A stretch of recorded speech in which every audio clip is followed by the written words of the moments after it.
Hello, and welcome to VOW, Voices of Wisdom, the show that might not be for everybody, but everybody needs to watch this show.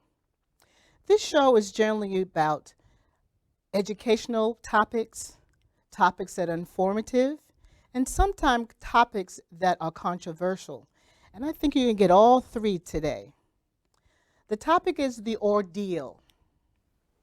The truth lies on the other side of silence. Let me give you the definition of ordeal. A painful or horrific experience, especially a protracted or prolonged one. The ordeal of having to give evidence. An ordeal is something difficult or painful to go through. Something kind of a hard, like taking a test, can be an ordeal. But often an ordeal is a serious and long-lasting event, like an illness or tragedy. When you go through an ordeal, you have to deal with something tough, an experience that is very painful and difficult and tiring. The truth lies on the other side of the silence. I'm going to start before I introduce my distinguished guest. I'm going to start off with a quote from Booker T. Washington. It says, "A lie doesn't become the truth. Wrong doesn't become right. And evil doesn't become good just because it's accepted by the majority."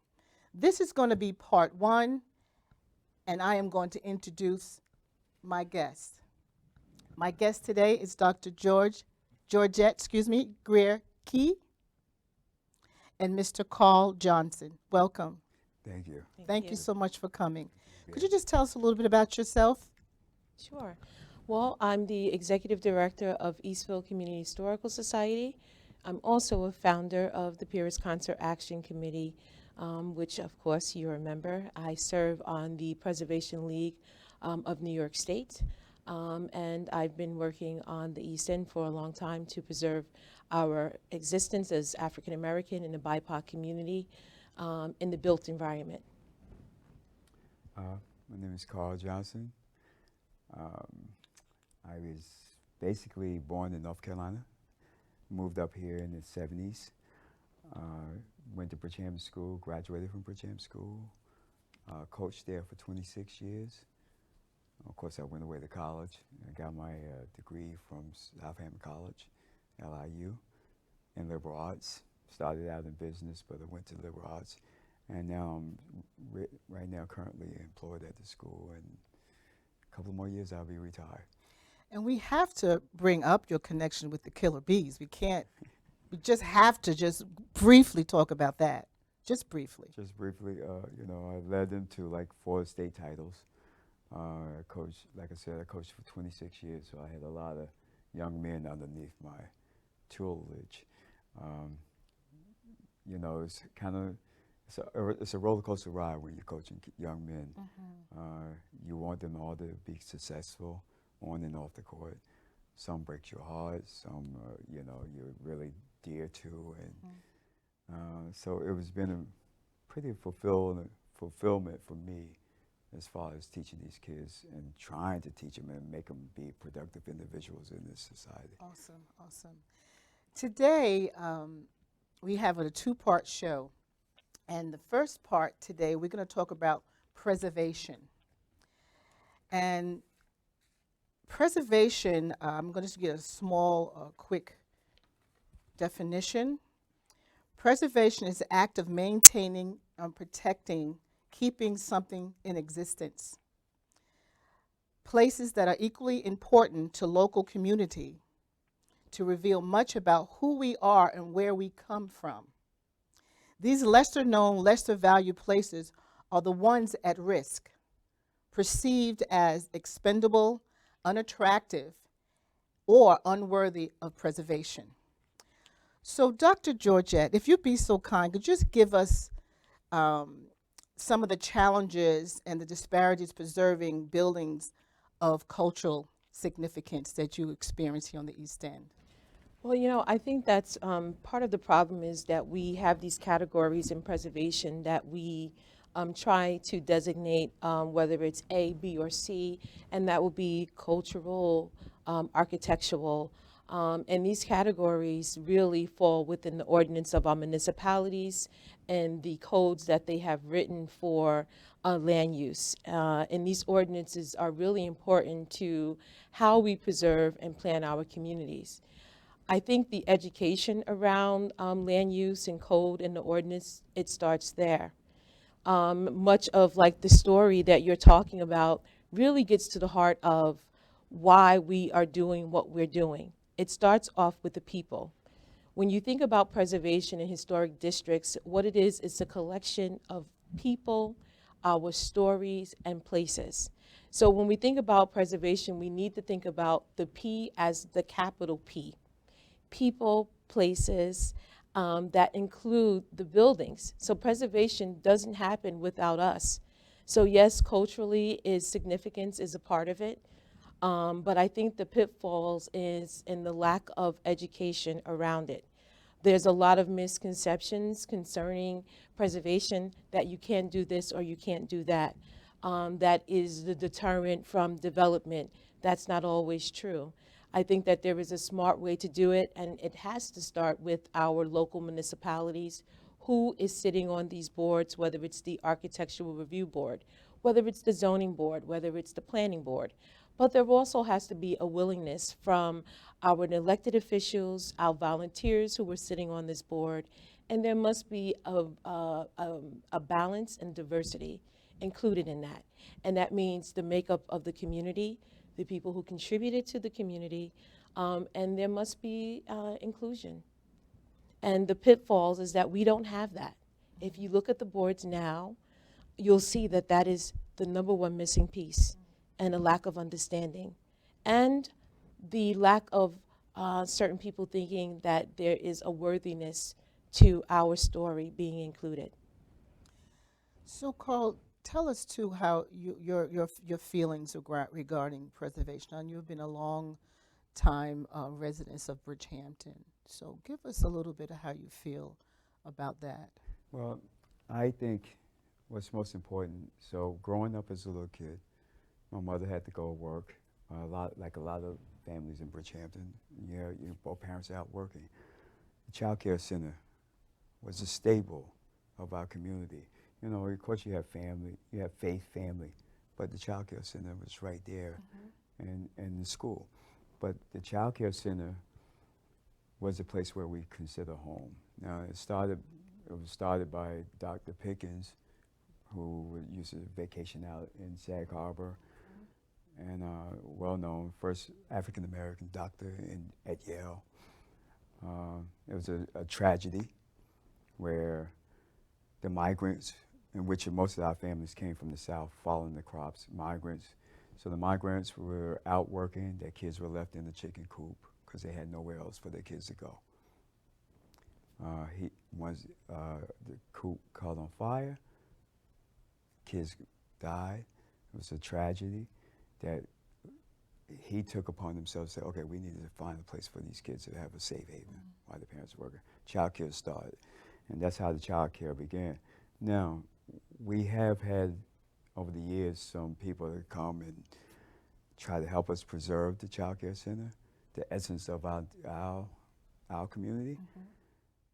But like as the doctor said, those people that sit on those boards at Southampton have no idea. Or do they care? Or do they care to come and take a look and see what we're trying to preserve? Because we still have that same need. Even though the times have changed, we still have that same need where we have two parents out working. Kids need a safe haven. They need to learn in a safe environment to learn, and where the parents can say, okay, I know my child is okay. But going back to the boards, like the Southampton board, they want to fight you on this, they want to fight you on that. And for me, it's very difficult, because when I drive through these towns, I see all these mega mansions, and I'm thinking like, are we preserving the environment or not? But like when it comes to certain things we want to do at the child care center, it becomes a problem. And you know, I have to bring this up. Georgette and I, Dr. Georgette and I, are working on since 2013 the Pierce Concert site that's located at 51 Pond Lane. And I just want to just briefly say that what you just said has also been our challenge as well. But our challenge has also been in the village of Southampton.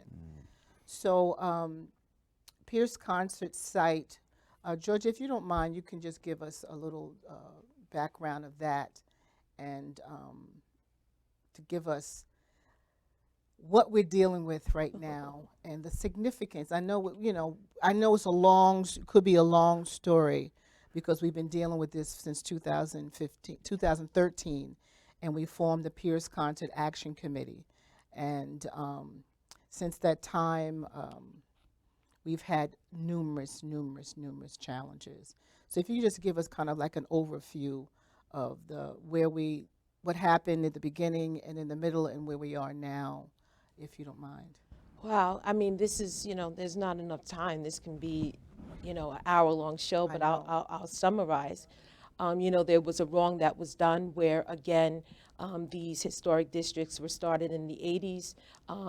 Not everybody, which, I personally feel that the African American story is the American story. We weren't included in the historic districts. Our resources were overlooked. So therefore, we were not protected in these historic districts. The Paris Concert House was wrongfully torn down by the village. And then the CPF, the Community Preservation Fund, came in and bought the property. We were supposed to be rebuilding it. There were roadblocks by the various boards. We are still meeting some various roadblocks by the boards, and I feel it is a lack of education who sits on these boards, and you cannot merely be on these boards because of your residency only. I think that many of us who live in these communities need to come out of our shadows and sit on these boards.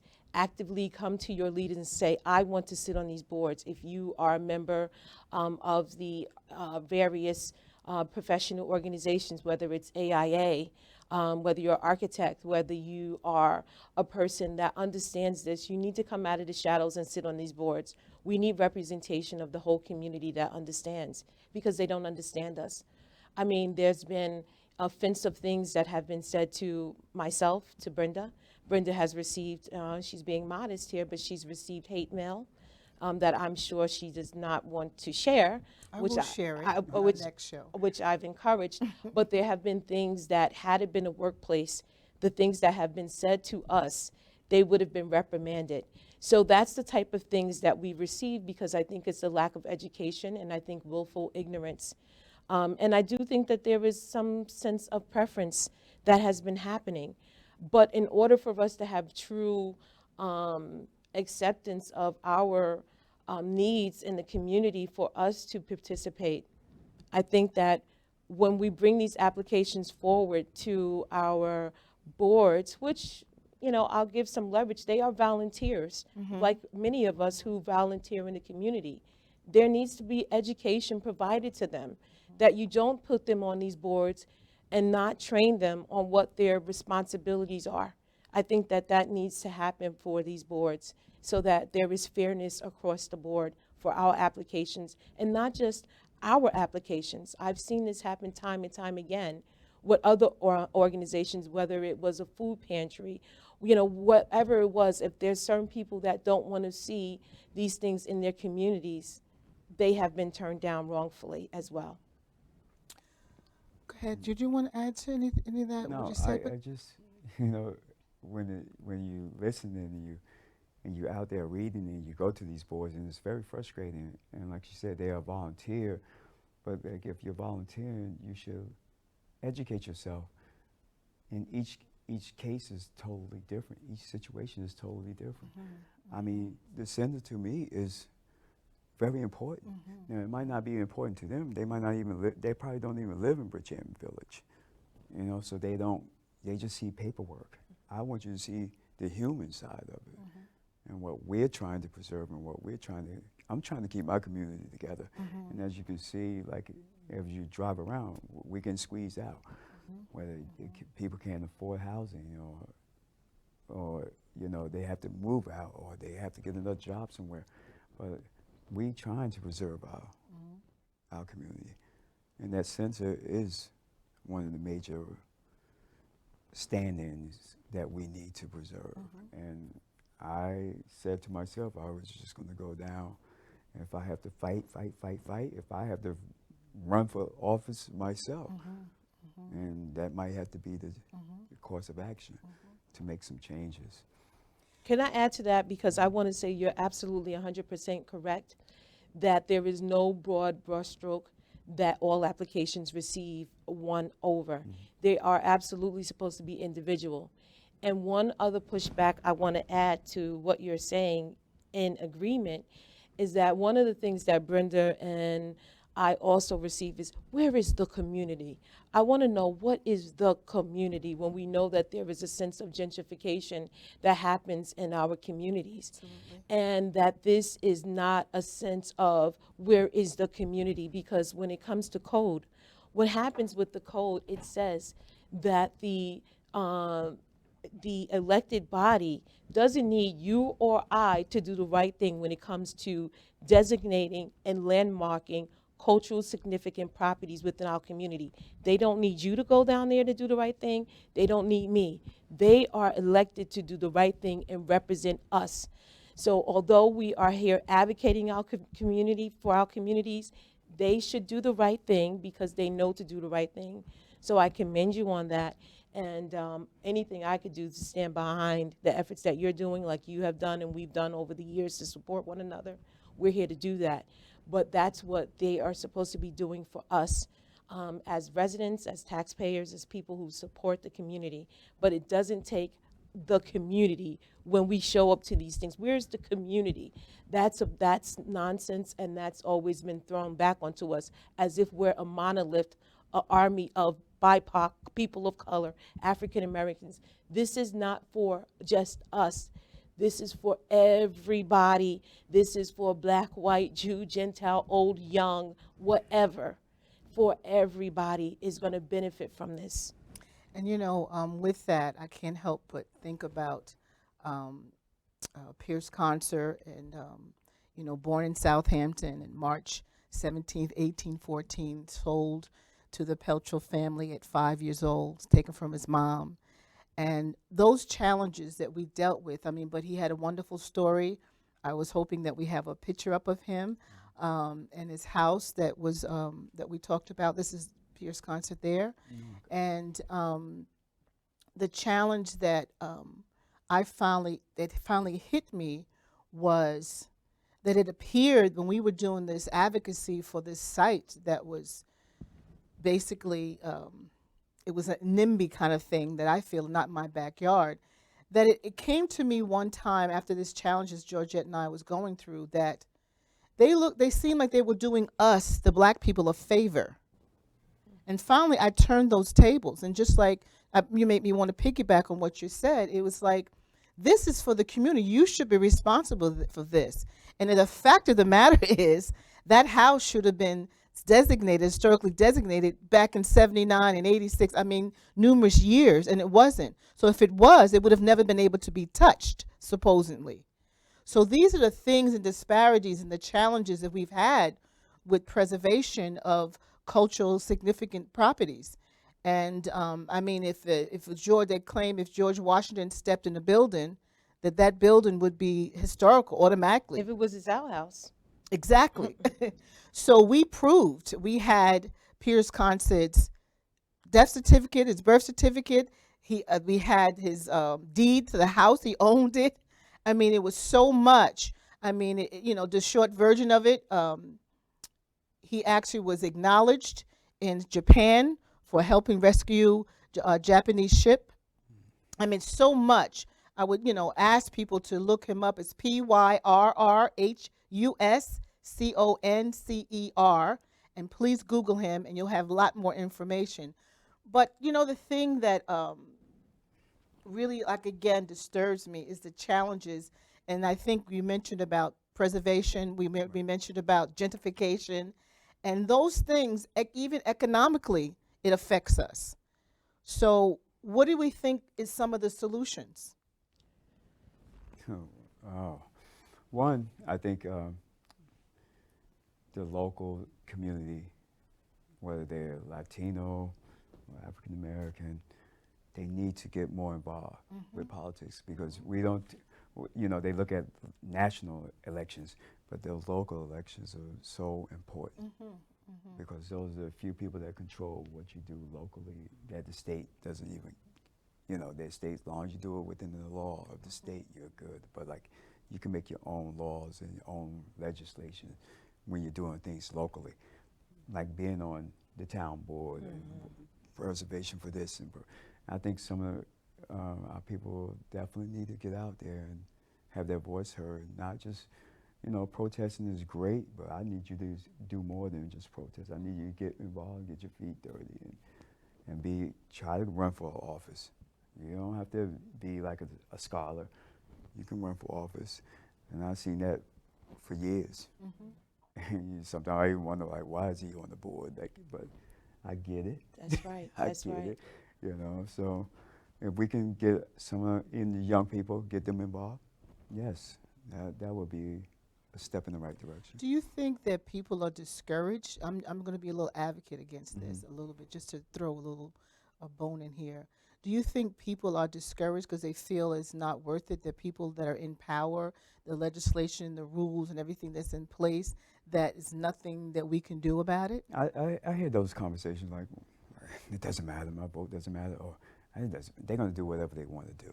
That's the mentality. Yeah, and that's design. If you look at one of the favorite things I tell people, look at, you know, Noam Chomsky's, you know, the Requiem for the American Dream. One of the 10 principles of concentrated wealth and power. The first one is reduce democracy. If you reduce democracy, we have no power. Then by reducing solidarity, right? These are designs that powerful people want to do, the 1%, so that we are separated as people that basically have the same issues and problems. So they want to reduce power. I agree with him. A lot of people who run for office, they don't have the experience, but that's what the community's for. I think the young people need to get out there. They need to run, and you don't have to be old, young either, be old, whatever. Run for office, let the community help you, teach you, guide you, assist you. I agree, we need to be in whatever school board, library board, town board, village board, whatever, get in the decision-making business of our local community so that we can bring about change and right policy on how we want to live and how we want to preserve our communities. You know, I have a list of solutions on my paper here, and I'm looking at one of them, submitting nominations as an endangered place list, conduct community workshops. 'Cause I think that's one thing I think you mentioned about education. Absolutely. It's so many people, you know, I've been challenges. I've been advocating for my community for over 30 years. And it's been very, very challenging because I guess it's just in me. Sometimes I can't tell you how many times I've wanted to give up, but you just can't because it's something that's when you know, you're on assignment from, you know, if you're on an assignment, it's something that you can't give up. But I think the main thing that needs to be done is really education.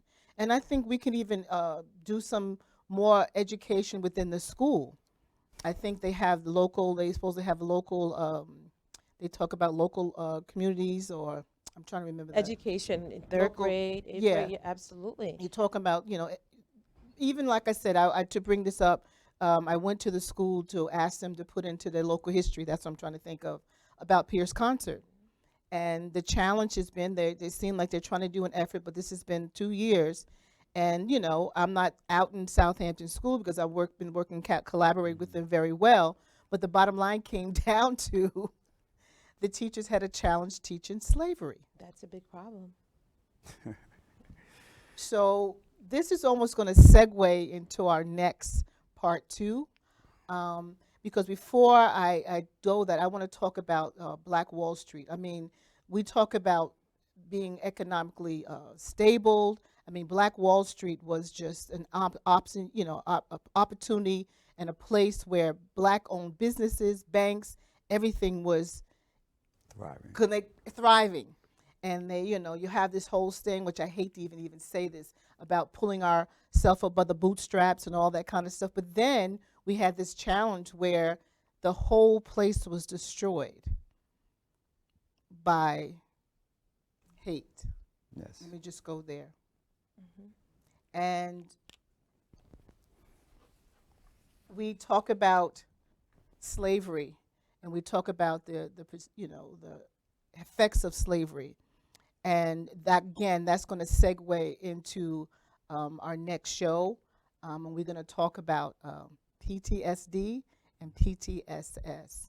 But before we end this show, if anybody have any last words about talking about preservations, any solutions, please go. We have like a minute left. I think in this segue, I think that preservation does align with economic attainment for our communities. And I do think that preservation has a lot to do with a lot of the education that we are now experiencing a pushback, especially when it comes to CRT, which is the critical race theory, and people having a problem with understanding the connections. So I would agree with everything that you said, but we can't get tired yet. We have to continue to push forward. And I totally agree. You could be frustrated, and you feel like each time you take a step forward, you get knocked back 5 steps, but you just got to keep pushing forward. And you have to keep your mind focused, not on that tree, but the forest. And that's what I hope like young kids will. I'm trying to teach my son that same thing. And I'm going to keep pushing forward because I just feel like in the game of basketball, when it's 4th quarter, I'm ready to play, continue to play. I hear you. You know? Well, thank you for, this has been VOW Voices of Wisdom. The truth lies on the other side of silence. Thank you.